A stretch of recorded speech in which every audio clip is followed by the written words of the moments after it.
Bismillahirrahmanirrahim. Assalamualaikum warahmatullahi wabarakatuh. Alhamdulillahil karimir rahman, 'allamal Qur'an, khalaqal insana 'allamahul bayan. Asyhadu an la ilaha illallah wa asyhadu anna Muhammadar Rasulullah. Allahumma salli ala Muhammad wa ala alihi Sayyidina Muhammad. Jamaah rahimakumullah, pada hari ini saya akan fokuskan pembahasan kita tentang persiapan diri kita menghadapi bulan suci Ramadan yang sudah di ambang pintu ini. Subhanallah walhamdulillah wala ilaha illallah huwallahu akbar. Subhanallah walhamdulillah wala ilaha illallah wallahu akbar. Subhanallah walhamdulillah wala ilaha illallah wallahu akbar. Wala hawla wala quwwata illa billahil aliyyil azim. A'udzu billahi minasy syaithanir rajim. Ya ayyuhalladzina amanu kutiba alaikumus shiyam kama kutiba alal ladzina min qablikum la'allakum tattaqun. Orang yang paling berbahagia pada hari ini dan beberapa hari ke depan adalah orang-orang yang sudah mempersiapkan jiwanya untuk menyatakan marhaban ya Ramadan, selamat datang wahai bulan Ramadan, bulan yang penuh dengan keberkahan. Orang-orang yang paling berbahagia saya katakan tadi adalah orang yang pada hari ini sudah sangat merindukan ampunan atas dosa-dosanya selama ini. Orang-orang yang hari ini sudah bergelora jiwanya mengharapkan cinta dan ridhonya Allah Azza wa Jalla. Orang-orang yang sudah mempersiapkan segala sesuatunya demi menggapai ketakwaan yang sesungguhnya.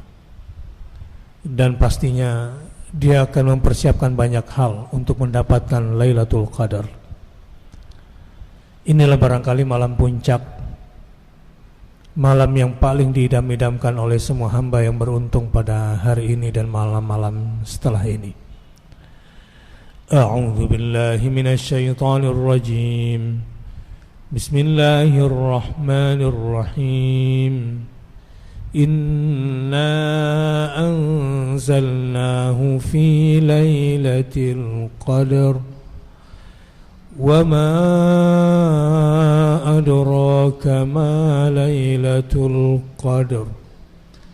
Lailatul qadri khairum min alfi syahr. Tanazzalul malaikatu warruhu fiha bi'izni rabbihim min kulli amr. Salamun hiya hatta matla'il fajr. Allahumma arhamna bil Qur'an.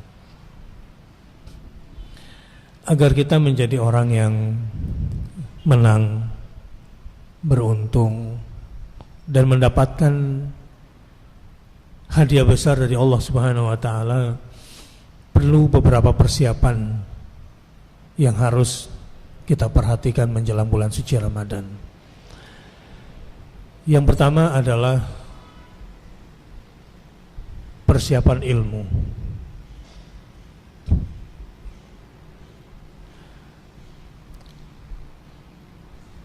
Persiapan ilmu ini penting sekali, karena amal tanpa ilmu seperti orang buta yang berjalan. Kita yang sudah siap beramal ini, kalau tidak punya pengetahuan yang cukup dalam amal, kita bisa terperangkap ke dalam kesia-siaan. Persiapan ilmu yang dibutuhkan tentunya yang paling penting adalah konsep ilmu sebelum beramal.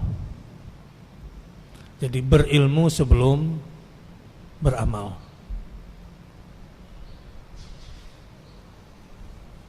Hal yang paling substantif yang ingin saya tekankan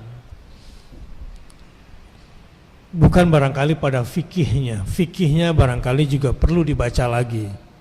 Jadi tentang misalnya bab saum di dalam fikih.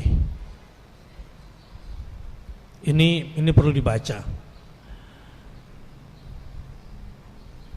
Jangan cuma mau pergi haji manasik tetapi mau saum tidak latihan. Kita bakal kehilangan banyak kesempatan. Apa yang perlu dipersiapkan misalnya dalam bab saum ini? Yang paling mendasar saya kira substansi Ramadan itu sendiri. Ilmu tentang substansi Ramadan. Inti daripada Ramadan itu apa? Kalau yang menjadi tujuan daripada Ramadan, sebagaimana sama-sama kita ketahui, apa tujuan Ramadan kira-kira? La'allakum tattaqun. Agar kita menjadi orang yang bertakwa.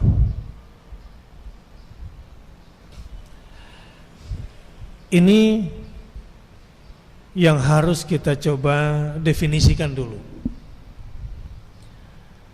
Bertakwanya orang yang salat beda dengan bertakwanya orang berzakat. Sebagaimana bedanya juga bertakwanya orang yang saum, la'allakum tattaqun. Apa itu bertakwanya orang yang saum?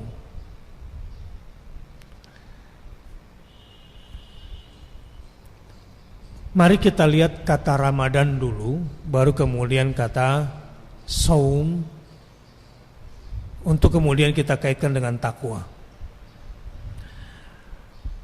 Takwa ini artinya sebetulnya dari kata-kata takut. Atau kata takwa ini merupakan kata universal untuk semua kebajikan yang berorientasi akhirat. Mungkin ini dulu yang saya ingin tekankan, berorientasi akhirat. Artinya barang siapa yang ingin mendapatkan ketakwaan di bulan suci Ramadan yang menjadi tujuan utamanya, gelora hatinya harus dipenuhi oleh rasa takut. Takutnya sampai ke akhirat, bukan cuma kapok di dunia ini saja.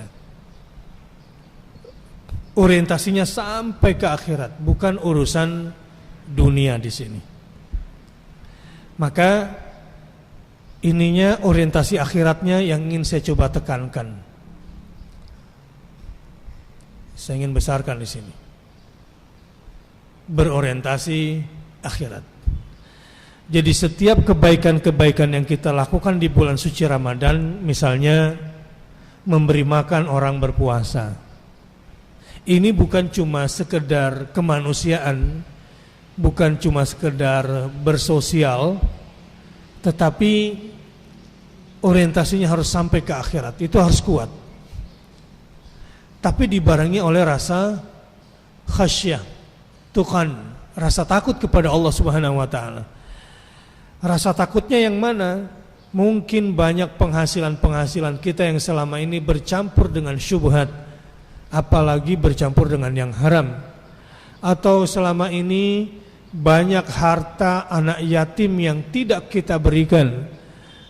Di dalam harta kita banyak hartanya orang miskin selama ini yang tidak kita berikan. Atau zakat yang lupa kita keluarkan. Semua itu berkaitan dengan perkara-perkara akhirat.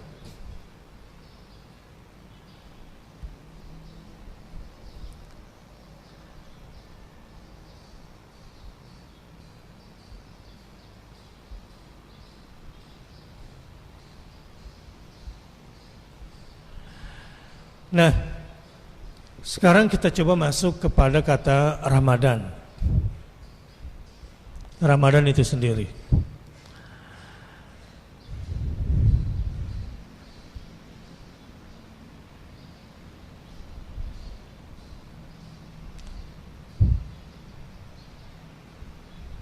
Ramadan. Ramadan ini sebetulnya ibarat makanan itu piringnya. Kalau kita pikirkan baik-baik, kenapa harus ada Ramadan? Ada yang bisa jawab? Apa alasannya kenapa harus ada Ramadan?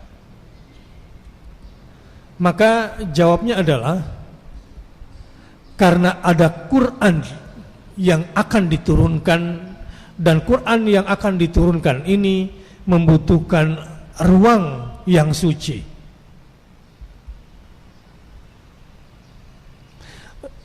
Quran itu tidak diturunkan pada lorong waktu Juni dan tidak diturunkan di lorong waktu Juli.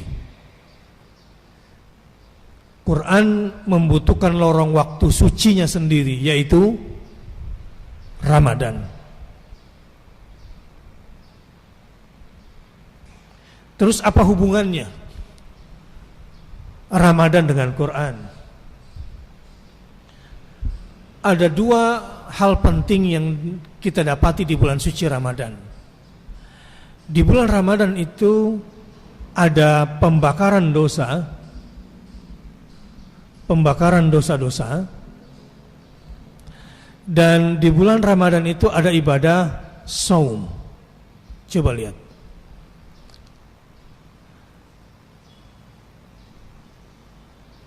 Ada dua hal di bulan Ramadan. Yang pertama apa? Pembakaran dosa-dosa. Yang kedua ada apa? Ibadah saum. Apa jadinya kalau Quran dibaca, Quran ditadabburi pada bulan Ramadan kira-kira? Beda enggak nilai dahsyatnya dibanding bulan-bulan yang lain? Beda. Di mana bedanya? Baca Quran di luar Ramadan dengan baca Quran di dalam Ramadan. Beda ya?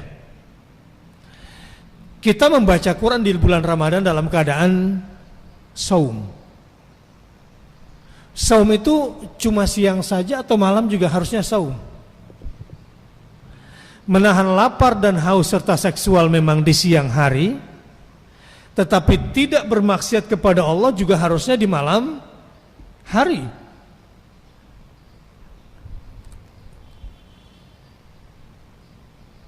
Ampunan Allah apakah cuma hanya ada di siang hari saja di bulan Ramadan? Tidak. Tapi juga terjadi di malam hari. Sehingga kemungkinan besar Quran itu bisa menghujam ibarat besi yang sudah dibakar, itu akan gampang dibentuk. Dibentuk pisau, dibentuk apa saja dalam keadaan membara. Bulan Ramadan adalah bulan pembakaran sebetulnya. Ramadan. Pembakaran atas dosa-dosa, ditambah lagi dengan ibadah puasa, menahan diri dari semua yang bisa mengeraskan kalbu, yang bisa membangkitkan syahwat dan emosi, semua ditahan, sehingga Quran menjadi mulus masuk ke dalam jiwa dan membentuk jiwa-jiwa yang diharapkan takwanya oleh Allah Subhanahu wa taala. Nah, ini kesadaran suasana yang harus kita miliki di bulan suci Ramadan itu. Sekarang saya mau tanya, apa alasannya diadakan Ramadan? karena akan diturunkan Al-Quran. Ini ibu-ibu pada pegang piring mau ngapain sih? Mau ambil makanan, mau ambil nasinya. Jadi Ramadan ini sebetulnya adalah bejana, tempat untuk diturunkannya Al-Quran. Terus kalau ada orang ngambil piring, dibawa-bawa terus tuh piring, ditenteng kemana-mana. Pinter gak orang itu? Seperti orang lapar yang disorientasi. Udah ngambil piring tapi bingung, gak tahu mau ngapain. Puasa terus bulan Ramadan tapi gak megang Quran, gak baca Quran, gak memasukkan Quran di dalam hatinya. Sama saja orang pegang piring tidak taruh makanan. Jadi mestinya bulan Ramadan ini tadabbur Quran libur gak? Libur gak? Kok enggak sih? Harusnya libur karena pada sibuk baca tafsir di rumah dari pagi sampai malam. Tadabbur sendiri di rumah daripada jalan ke masjid kemudian mengeluarkan waktu 2 jam. Bolak-balik gimana? Baca di rumah atau ke masjid? Enggak berubah-berubah juga, ini sudah didoktrin. Harusnya libur enggak tadabbur, Bu? Enggak ya? Iya deh. Baik. Jadi kalau ada orang bulan suci Ramadan tidak berinteraksi dengan Quran, sama saja bawa piring kemana-mana tapi tidak dapat makanan di atasnya. Sama halnya orang-orang yang di dunia ini kalau nggak baca Quran itu seperti orang haus, ketika dapat gelas berhenti. Coba deh lihat, kebanyakan orang-orang hidup ini di dunia ini dari kacamata Al-Quran itu sebetulnya banyak yang haus, tapi sebagian besar setelah mendapatkan gelas dia berhenti, padahal yang dia butuhkan ketika haus adalah air atau gelas? Air. Tapi kebanyakan setelah dapat gelas berhenti. Contoh, orang bekerja cari duit. Untuk apa sih cari duit?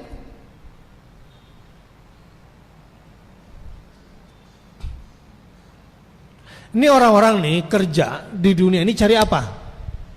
Cari duit. Terus kalau sudah dapat duit, kebanyakan puncak kerja itu cari duit. Setelah cari duit bingung, dia nggak tahu lagi mau ngapain. Akhirnya beli baju, beli rumah, beli mobil, beli tanah. Ini yang saya sebut orang haus tapi berhenti setelah mendapatkan gelas. Padahal yang dia butuhkan adalah air. Hidup ini kan sebetulnya untuk apa? Kalau ingin bahagia, kan saya kira semua cari bahagia kan? Apakah bahagia setelah mendapatkan gelas bagi orang haus? Tidak. Kebahagiaan itu sebetulnya kalau Allah sudah memenuhi jiwanya. Kita kerja cari duit itu sebetulnya supaya ibadahnya makin gampang, ibadahnya makin apalagi lengkap, ibadahnya makin nikmat. Setelah kerja dapat duit, sholatnya di samping meja kantor terus. Itu pun mepet-mepet waktunya. Padahal bekerja itu dapat uang supaya bajunya bersih, sajadahnya juga suci, menuju ke masjid pakai mobil, pakai motor gampang, dan setelah sholat bisa bersedekah. Ini kagak. Setelah kerja kok malah jadi sholatnya mepet-mepet, Bahkan kalau ke pesta pakai baju mahal, kalau sholat pakai baju tidur. Sejadahnya sejadah rombeng. Mobilnya justru kalau ke tempat maksiat yang bagus, tapi kalau ke masjid susah aja bawaannya. Ini tebulak nih, bukan terbalik lagi namanya. Nah, kembali, jadi kalau bulan Ramadan, bulan di mana jiwa kita seperti besi yang ditempa oleh panasnya api, oleh romlo, bulan di mana jiwa kita dikosongkan dengan lapar dan haus untuk dimasukkan ke dalamnya Al-Quran, malah ngabuburitnya nggak keruan. Dia berarti kehilangan momentum besar. Pinter nggak kalau ada orang nih, misalnya besi, untuk dibikin perhiasan, atau katakanlah emas, yang tadinya cuma bongkahan emas yang bercampur dengan batu, emasnya kemudian dicairkan. Sesudah dicairkan harusnya dipisahkan antara emas dengan pasir, emas dengan timah, emas dengan besi. Sesudah cair ini emas, dibiarkan lagi sehingga mengeras lagi kembali seperti semula. Pinter nggak orang ini? Bodoh tentunya. Di bulan suci Ramadan, ketika ruh kita dimasak, dicairkan oleh Allah Subhanahu wa taala untuk dibuang dosa-dosa darinya, dipisahkan antara jiwa kita yang emas itu dengan dosa pasir, dosa besi, dipisahkan, lalu kemudian dibentuk menjadi sebuah perhiasan yang indah, tapi itu tidak dikerjakan. Ini namanya orang bodoh. Sama halnya di bulan Ramadan berpuasa tapi tidak membentuk jiwa dengan Al-Quran. Ini adalah saat yang paling tepat. Baik, inilah ilmunya, ilmu substansi. Baik, sebelum saya lanjutkan, saya ingin tambah dulu, mau tidak mau di sini harus belajar juga ilmu fikih. Ya, ini harus belajar ilmu fikih juga di sini.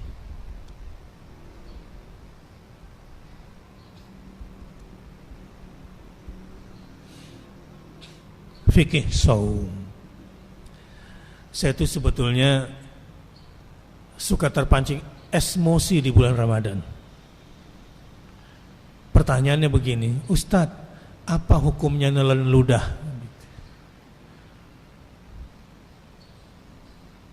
Dari dulu sampai sekarang masih itu aja pertanyaan yang gak maju-maju. Mungkin nih mau puasa gak baca buku dulu nih.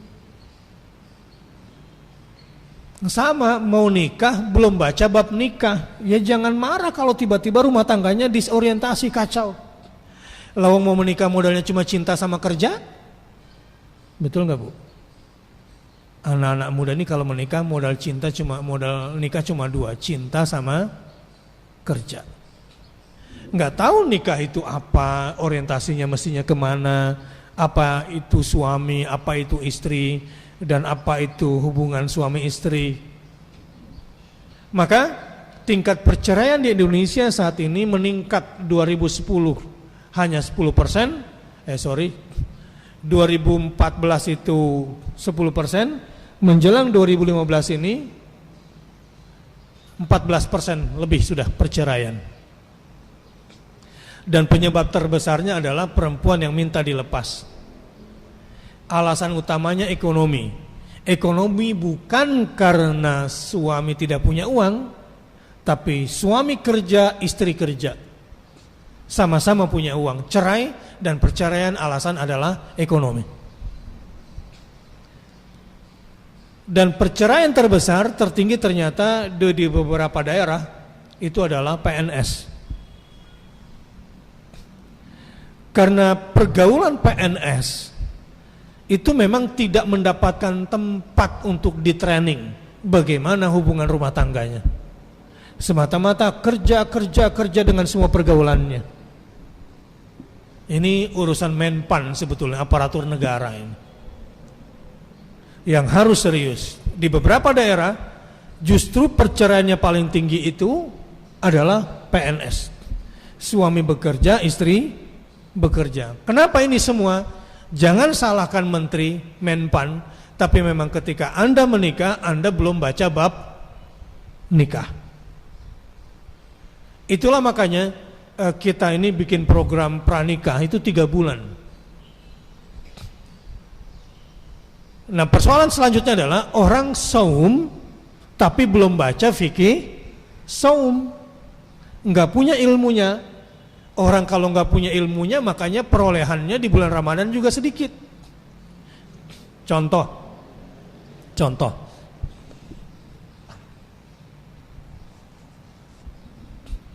saya mancing di 3 tempat, pengalaman ini, sama anak-anak saya. 1 di Batam, di perairan antara Batam Singapura.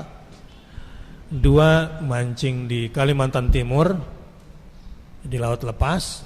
Dan 3 mancing di Painan, di Samudra Hindia. Mancing di Batam, kapalnya kapal kecil, tek, modalnya juga sederhana. Jadi kalau mancing itu bawanya tali pancingnya yang kecil, nggak mungkin dong dapat ikan besar. Mancing pleng sembarang tempat. Alhamdulillah, ketika memancing yang kami dapat adalah umpan. Besar nggak Bu kalau mancing dapat umpan? Dengan waktu dan biaya yang dikeluarkan. Tapi karena santai saja jadi nggak ada masalah. Mancing di Painan ke Samudra Hindia. Wah, kapalnya kapal besar. Modalnya sih ya 10 jutaan lah kira-kira itu. Karena kan plus mesin yang bagus, ruangnya juga ber-AC, ruang kapalnya. Kemudian makanannya lengkap mulai dari kacang rebus sampai mie rebus. Umpannya pun mewah-mewah. Mancinglah begitu saja di laut lepas, tanpa memperhatikan cuaca, lokasi di mana. Alhamdulillah, ya dapatlah agak besar tapi cuma 1. Nah, waktu mancing di Kalimantan Timur, kita persiapan lengkap. Ya, bagaimana muka tidak kebakar, leher nggak kebakar. Ya, baju apa yang mesti dipakai siang-siang buat orang yang nggak biasa mancing. Ya maklumlah kulit saya ini tipis. Jadi kalau kena air laut sama kena matahari, ya udah langsung hitam, nggak lama lagi terkelupas. Ya, jadi ternyata dia bajunya pun khusus, sarung tangannya pun khusus, penutup leher belakang juga khusus. Kapalnya tidak besar karena disesuaikan dengan kebutuhan. Kita tidak berada di lepas samudra luas sehingga kita tidak akan diterpa gelombang yang besar. Jadi berdasarkan ilmu, semua diukur. Ada 5 titik koordinat yang kita kunjungi dan kita bawa GPS. Sampai koordinat pertama, kalau kita mancing 3 menit nggak ketemu ikan, tinggalkan. Pindah ke koordinat kedua, di sini ada. Jadi kita pasang rumpon di bawah supaya ikannya itu selalu main-main di situ, dikasih makan di situ. Jadi kalau kita sampai ke sana, alhamdulillah di titik kedua kita mancing tung ikan kakap sebaya semua umurnya. Entah berapa puluh kita dapat plung dengan modal murah. Kenapa kita bisa lakukan itu? Yang pertama modalnya besar, hasilnya umpan. Yang kedua modalnya lebih besar,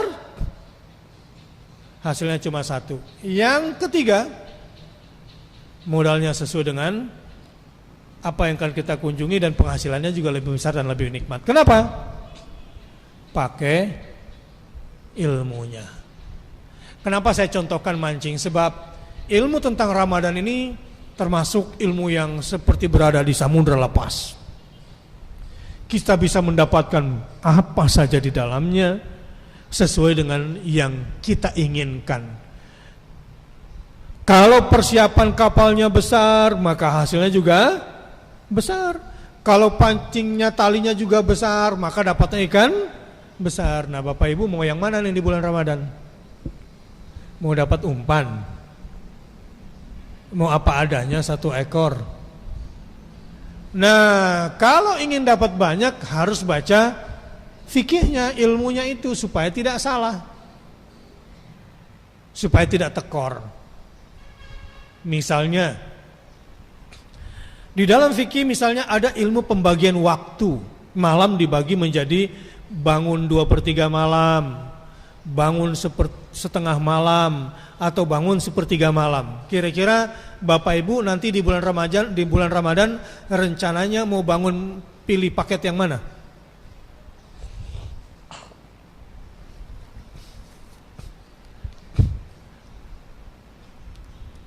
Mau pilih paket mana nih kira-kira?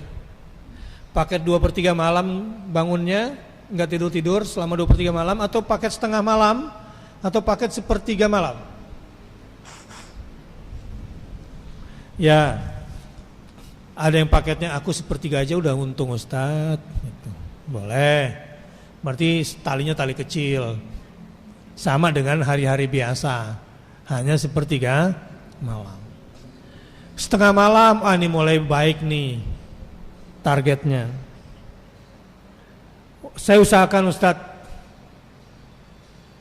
2/3 malam. Kalau malam dihitung dari pukul 6 dan berakhir pada pukul 4 subuh, berarti kan malam ada berapa jam? 10 jam. 6 tambah 4 sama dengan 10 jam. 10 jam, berarti 2/3 dari 10 jam berapa? Ya 10 dikurangi 3 lah, 3/3 berarti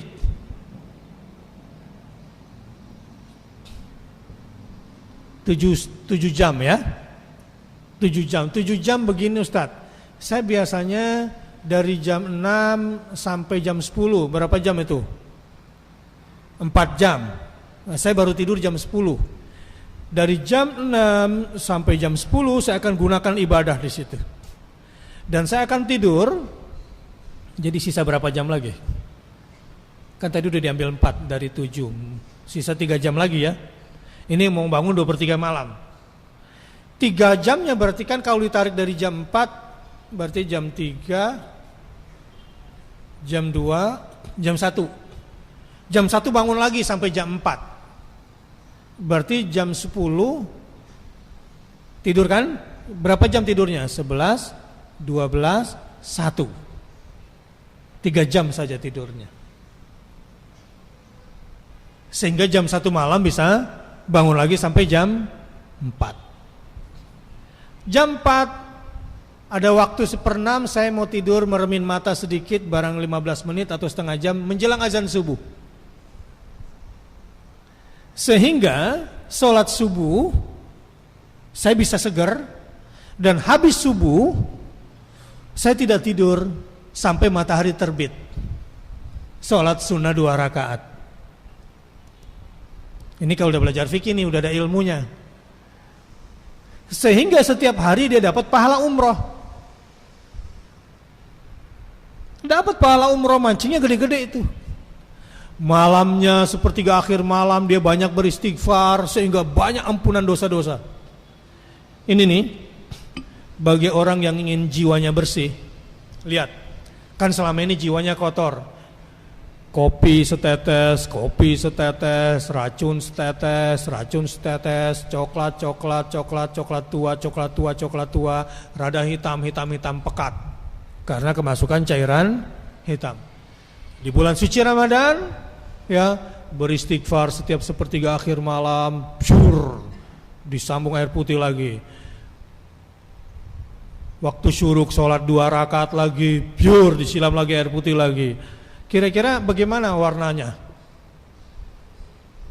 Kemudian dibaca lagi Quran, terus hati ini menjadi jernih. Yang tadinya hatinya banyak noda hitam dan kotor, kemudian hatinya menjadi bening. Sehingga Quran kemudian begitu nikmat. untuk dibaca, untuk dipandang. Bapak Ibu, kalau lagi melihat sesuatu yang nikmat, indah banget bunganya, atau ibu-ibu jalanlah ke mall, atau bapak-bapak lihat sesuatu yang paling bapak-bapak sukai apa gitu kira-kira ya. Kalau ngeliat sesuatu yang indah kira-kira langsung nempel nggak? Langsung kan?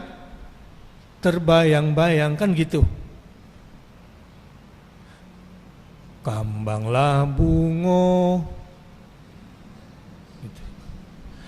Ketika melihat bunga yang sedang berkembang, itu kan biasanya karena nikmat dan indah kan langsung nempel. Quran itu nanti lebih indah daripada yang paling indah kita lihat, kalau hati ini sudah bersih. Sehingga sekali lihat Quran itu gampang dihafal.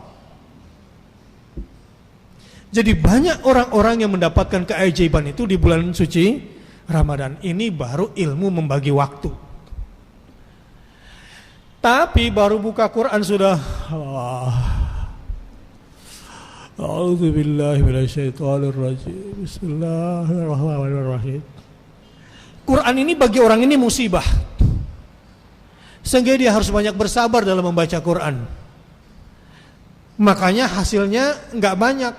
Tapi kalau ada orang menikmati Al-Quran, lalu dia bersyukur, yang dibaca cuma sekali, tapi dapatnya 2 kali. La in syakartum, la azidannakum. Orang tuh kalau ada ilmunya, di bulan suci Ramadan itu baru urusan malam. Dan urusan malam yang kita bicarakan baru sedikit itu. Bagaimana urusan siangnya? Wah, Rasulullah Sallallahu Alaihi Wasallam beda banget sama kita. Kalau kita kan beda sama Rasulnya begini. Rasul itu sedikit tidurnya. Kalau kita sedikit-sedikit tidur. Itu bahasanya sama. Rasul beda sama kita. Kalau kita nih sedikit infaknya. Kalau Rasul sedikit-sedikit infak. Kalau kita sedikit bangun malamnya. Kalau Rasul bangun. Kalau kita sedikit sholatnya. Kalau Rasul semuanya sebelum ambil keputusan selalu didahulukan dengan sholat. Bahkan digambarkan kalau bulan Ramadan, kebaikan Rasulullah SAW itu kan di luar Ramadan itu banyak sekali kebaikan. Karena ajwadan, Rasulullah SAW itu kalau di luar Ramadan itu baik sekali, banyak sekali kebaikannya. Tapi di bulan Ramadan jauh lebih baik. Seperti apa kebaikannya Rasulullah SAW? Terutama ketika sedang mengulang hafalannya ke hadapan Jibril. Itu siang harinya, kana ajwadu bil khairi minar rihil mursalah. Rasulullah SAW bukan cuma banyak baca Quran di bulan suci Ramadan. Para sahabat bukan cuma banyak baca Quran di bulan suci Ramadan, tetapi kebaikan Rasulullah SAW itu lebih kencang hembusannya daripada angin menghembus di siang hari. Itu perbuatan baiknya. Misalnya nih, ada duit di kantong, ya. Lalu ada yang membutuhkan di depannya, itu lebih cepat daripada angin gerakan memberikan kebaikannya. Hari ini mau silaturahim, tiba-tiba ingat yang dikunjunginya ini pamannya kah, bibinya kah, kemenakannya kah yang miskin. Yang tadinya cuma mau datang silaturahim, berhenti itu di depan hypermarket. Ada berapa uangnya di kantong, itu yang dibelikan beras sekarung, minyak goreng 5 kilo, gula jangan banyak-banyak 2 kilo, ya, daging 3 kilo. Tiba-tiba Orang-orang yang sungguh-sungguh bulan Ramadannya itu ingin panen besar, ingin membuktikan dirinya di hadapan Allah, karena ajwadu bil khairi minar rihil mursalah. Kalau perlu pulang dari rumah tante, rumah om, rumah keponakan orang miskin ini, kalau perlu cukup uang buat parkir sama tol aja deh. Ajwadu bil khairi minar rihil mursalah. Itu orang berbahagia. Orang yang bisa begitu, orang yang jiwanya lapang, dan setelah itu biasanya hartanya itu baliknya tanpa disangka-sangka. Enggak akan habis. Penuh terus orang itu rezekinya. Tapi kalau kurang ilmu, ya, kalau kurang ilmu, baca Quran terus, rasanya udah masuk surga. Nanti waktu buka puasa ambil baca Quran, A'udzubillahi minasyaitonirrajim. Mbak, nanti beli ini ya buat bikin kolak-kolak kesukaan ibu itu. Kolak apa misalnya? Kolak bakyak misalnya. Bismillahirrahmanirrahim. Selesai satu juz dibaca. Oh iya, nanti persiapan ya. Ibu itu paling suka sekali sama gorengan. Bikinin ya sendal jepit goreng misalnya gitu. A'udzubillahi minasyaitonirrajim. Ayo buat sahur jangan lupa. Ya. Ibu suka sekali makan apa kira-kira? Biji-bijian. Ya. Tolong belikan biji biliar 2 buat makan sahur ibu gitu. Banyak baca Quran, banyak sholat, tapi kebaikannya di masyarakat, di keluarga dekat, enggak kelihatan. Tidak begitu Rasulullah. Terutama saat bulan suci Ramadan ketika menyetorkan hafalan itu siang harinya kebaikan Rasulullah itu. Siapa yang bisa dimaafkan, dimaafkan. Siapa yang perlu dibantu, dibantu. Mana yang perlu disilaturahimkan, disilaturahimkan. Tapi kalau orang gak ada ilmunya, memang baca Quran, sholatnya sholat malam, tapi pelitnya setengah mampus. Kenapa? Sebab kalau berinfak nanti gak bisa beli baju lebaran. Kalau sedekahnya banyak-banyak nanti gak bisa pulang kampung, gak bisa mudik. Kalau nanti kebanyakan berinfak, gak bisa rekreasi. La haula wala quwata illa billah. Apa urusannya? Gak ada hubungannya Ramadan sama mudik. Coba cari fikihnya. Sama sekali gak ada hubungannya. Lebaran dengan rekreasi gak ada itu. Bahkan gak ada hubungannya Lebaran Idul Fitri ini dengan apa?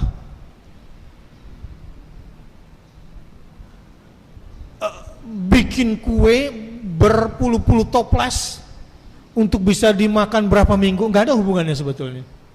Saya ingin mentahkan dulu, tidak ada hubungannya. Kalaupun ada yang namanya Idul Fitri, ini saya kasih ilmu dulu. Idul Fitri itu artinya hari makan dan minum. Maksudnya bukan dendam, bukan. Hari haram puasa. Ngerti? Hari haram puasa. Jadi kalau ada orang berpuasa di bulan Ramadan menyalahi Yaum Al-Fitr, hari makan dan minum. Itu makna Idul Fitr. Siapa suruh beli kue banyak-banyak akhirnya pelit? Nah, tapi saya mau kasih tips. Bagaimana caranya infaknya banyak, kue lebarannya banyak, mau? Ya kalau enggak ya enggak saya sampaikan lah. Sama yang mau-mau aja sesi ngasihnya ini. Tapi diamalkan nih.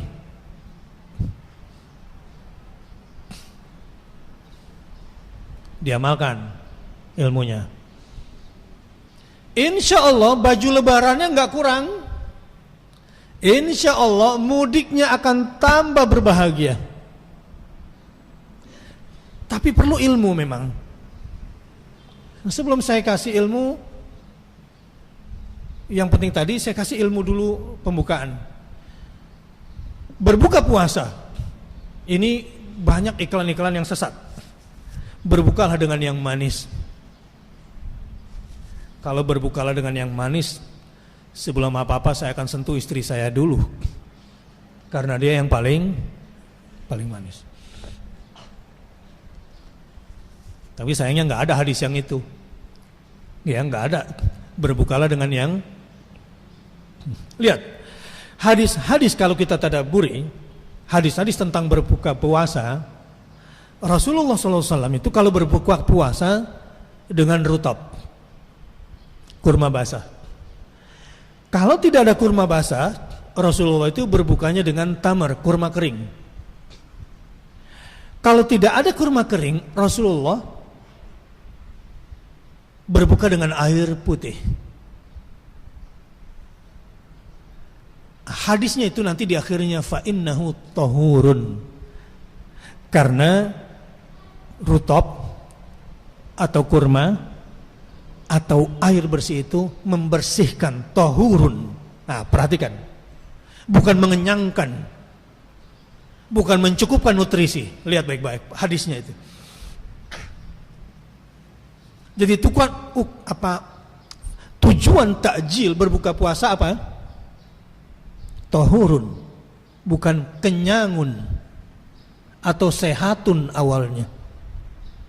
Tapi apa? Tahur. Kalau orang ini nggak ngerti ilmu tentang takjil berbuka puasa adalah tahurun, wah yang dihajar duluan itu lontong. Nanti habis sholat maghrib dia bilang belum makan karena belum kena nasi, baru lontong. Nah yang selera rendah buka puasanya tuh gorengan dulu, tempe goreng, apalagi gorengan yang biasa dimakan sama kelompok selera rendah ini, bakwan goreng, apalagi risol, tahu goreng. Karena ilmunya yang namanya buka puasa itu kenyangun,